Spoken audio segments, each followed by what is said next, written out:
So question number one, how does diet impact menopause symptoms like the hot flashes, the mood swings that Doc told us about, and the weight gain that most of us are afraid of? Is it true that if you have any deficiency, then the menopause symptoms will be more severe? How does that diet impact all these symptoms? Thank you, Jane. Let me first of all appreciate the Akon E-homecare services for organizing this webinar. It's very interesting. And having listened to our erudite Professor Chukwemeki Yoke, he gave us the information that will help us to understand what menopause is and all about menopause. Coming to your question about the role of diet, menopause, diet overall, healthy diet can counter symptoms of menopause like hot flashes and mood swings and even weight gain. And it is known that certain foods like caffeine, alcohol, and processed foods, that they can trigger these menopausal symptoms. So such foods like caffeine, we get caffeine from certain food like coffee is a typical example of where we get caffeine. And caffeine is a substance that stimulates your brain and your nervous system when we drink them. So taking lots of it can trigger hot flashes and mood swings. Foods like that contain caffeine. And foods that contain caffeine include coffee, tea, and soft drinks. These foods, we have to reduce them. But some foods for hormonal health, you understand that the issue of menopause of estrogen. Jane, are you with me? Can you hear me? Can Yes, I be we heard? can hear you, We ma. can hear you. We can hear you well. I hear you. There are certain foods. I mentioned caffeine. I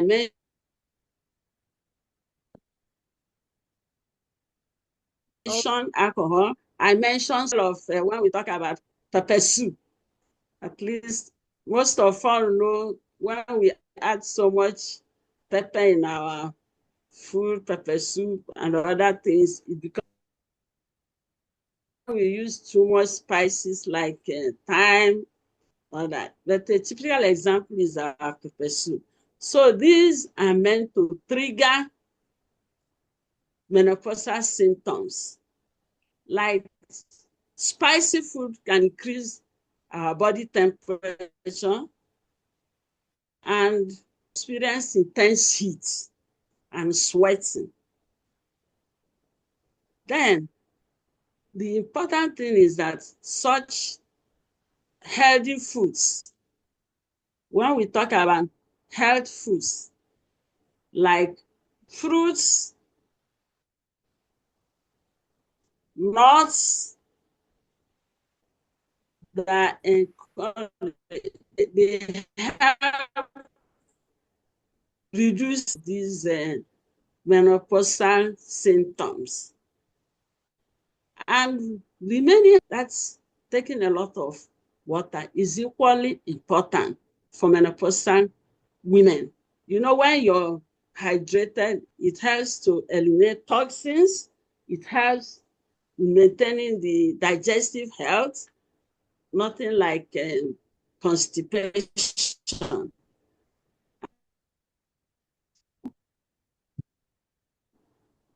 Prevent or reduce the risk of chronic diseases.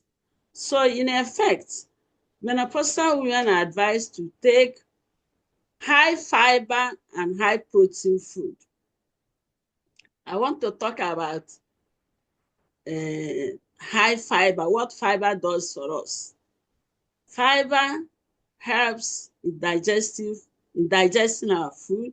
It helps to reduce the risk of chronic diseases like diabetes, heart diseases, and some malignancies like colon cancer.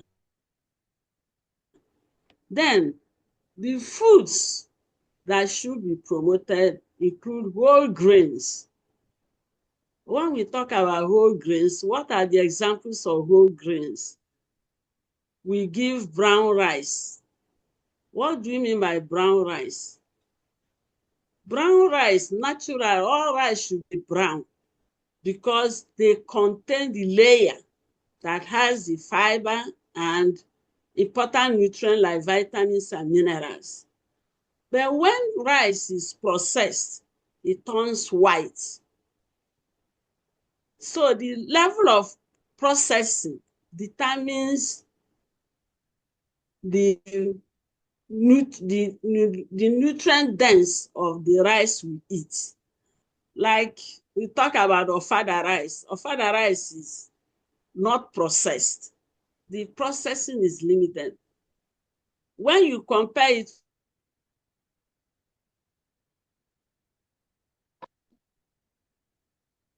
you see that the germ and the bran, I hope you remember the parts of the seed, the germ and the brown, that is the layer in our rice grains that contain the vitamins like thiamine, riboflavin, and even the fiber. And this is very, very important and very helpful in the health. So then we have nuts and seeds, and is always on the top list as nuts that help in controlling or in reducing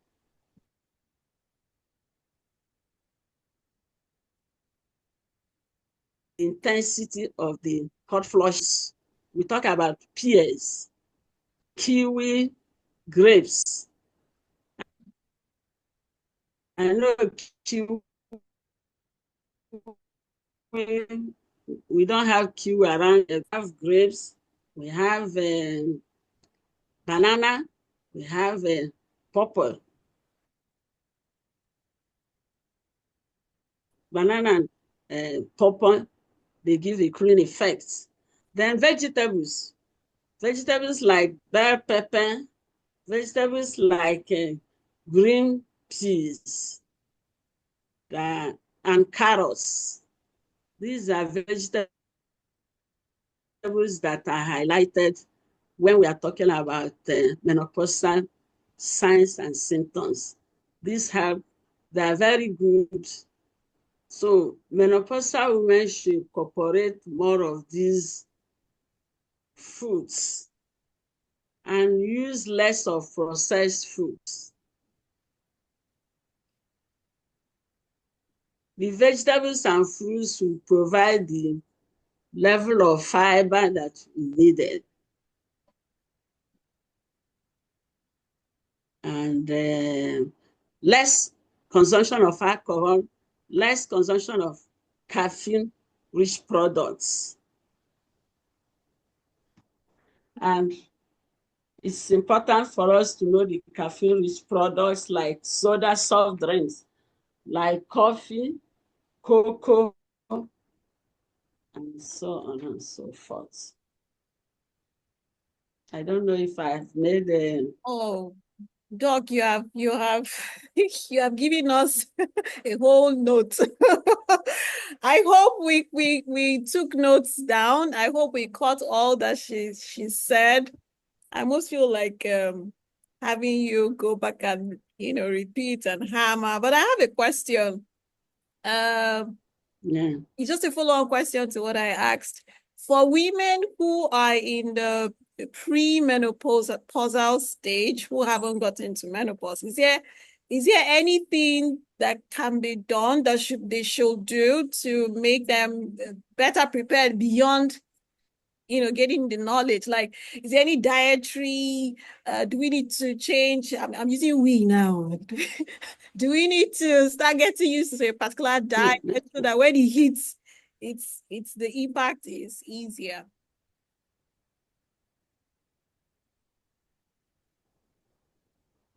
I can't hear you. Oh, oh, okay. Jen, Do you hear me now? are you muted? I'm not muted. Okay, but I can hear Yes. you.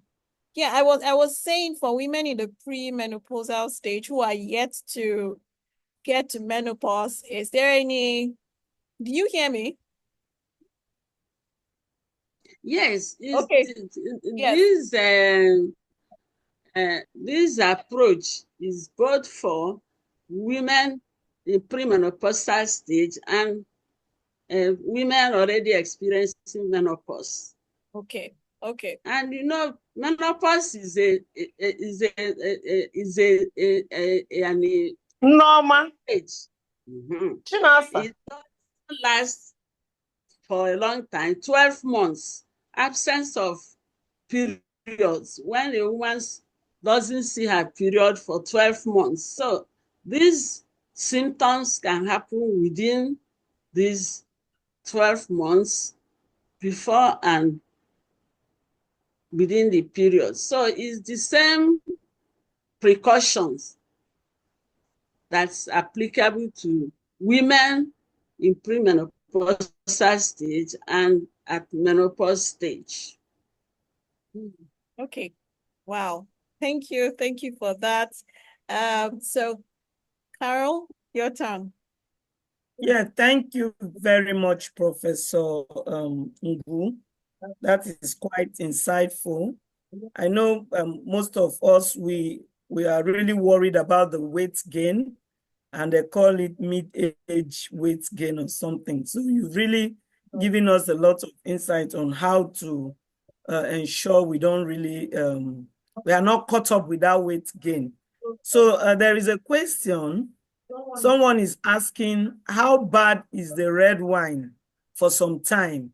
Is it okay to take red wine at that stage? Does he have any need to worry about red wine? Thank you.